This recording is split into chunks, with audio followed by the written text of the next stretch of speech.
सोचिए किसी के 10,000 रुपए एक दिन 1 लाख रुपए बन जाएं। सुनने में कैसा लगता है? ये कोई सपना नहीं बल्कि एक योजना है और आज हम उसी योजना को समझेंगे। तो सबसे बड़ा सवाल, क्या सिर्फ 10,000 रुपए को 1 लाख बनाना मुमकिन है? जवाब है हाँ, बिल्कुल मुमकिन है। लेकिन यहां एक लेकिन है, ये किसी शॉर्टकट से नहीं होगा। ये होगा डिसिप्लिन, टाइम और कंपाउंडिंग की ताकत से।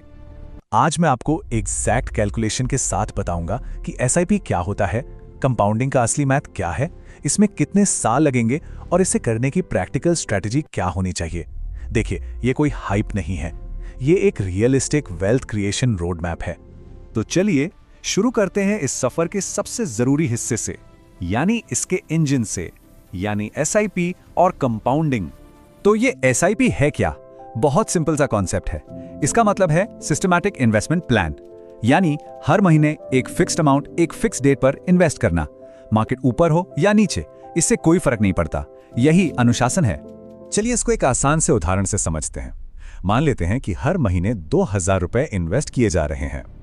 अब सोचिए, अगर इन पैसों पर कोई रिटर्न ना मिले, सिर्फ जमा करते रहें, तो 1 साल में जमा होंगे 24,000 रुपए, 5 साल में 1,20,000 रुपए और 10 साल में 2,40,000 रुपए।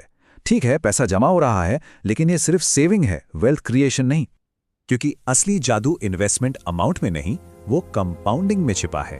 और ये कंपाउंडिंग क्या चीज है, चलिए देखते हैं। यहां देखिए, अगर कोई 10,000 रुपए एक ही बार में इन्वेस्ट कर दे और उस पर 12% का एवरेज रिटर्न मिले, तो 10 साल में वो बनेगा सिर्फ 31,000 रुपए और उसको 1 लाख तक पहुंचने में पूरे 21 साल लग जाएंगे।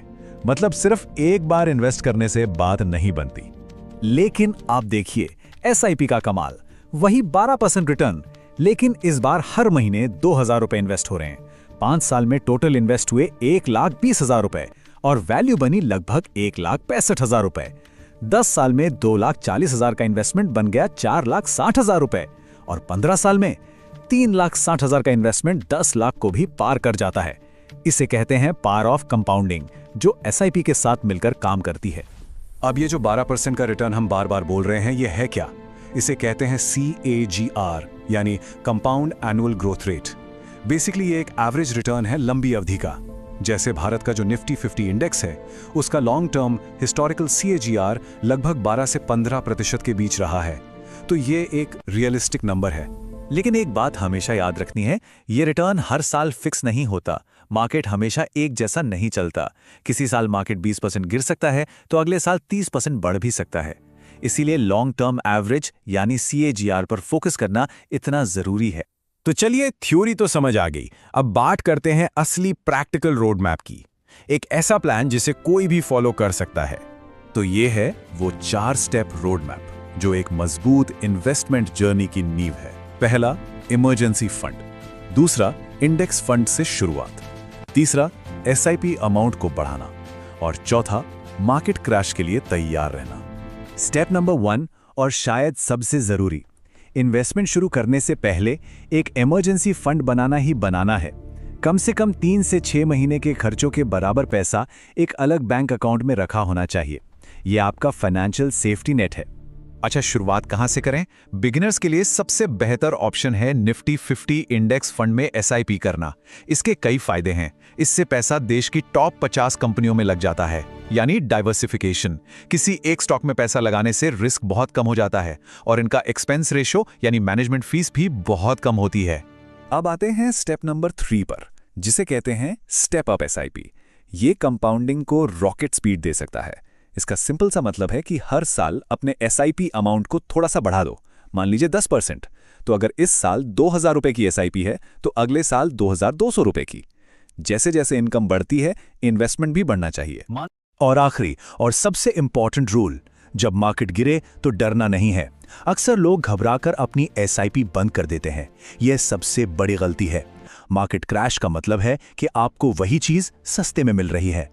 डिसिप्लिन यही है कि एसआईपी चलती रहनी चाहिए। तो अब हम आते हैं सबसे जरूरी बात पर, एक्सपेक्टेशंस को मैनेज करना, सच्चाई को समझना। तो 10,000 से 1 लाख बन सकते हैं? जवाब अब भी हाँ है, लेकिन इसके 2 रास्ते हैं। एक रास्ता है 1 साल में गारंटी वाला, जो शॉर्टकट मेंटालिटी है, जिसमें हाई रिस्क और स्पेक्यूलेशन होता है। और इसका अंजाम अक्सर नुकसान ही होता है। दूसरा रास्ता है सिस्टमैटिक वेल्थ क्रिएशन का। ये एक मैराथन मेंटालिटी है जिसमें डिसिप्लिन और पेशेंस चाहिए। ये एक प्रूवन रास्ता है। तो सारी बात का सार ये है, असली दौलत 3 चीजों से बनती है: टाइम यानी समय, डिसिप्लिन यानी अनुशासन, और पेशेंस यानी धैर्य। इसके अलावा और कोई रास्ता नहीं है। एक जरूरी बात, ये वीडियो सिर्फ एजुकेशनल पर्पस के लिए है। ये इन्वेस्टमेंट एडवाइस नहीं है।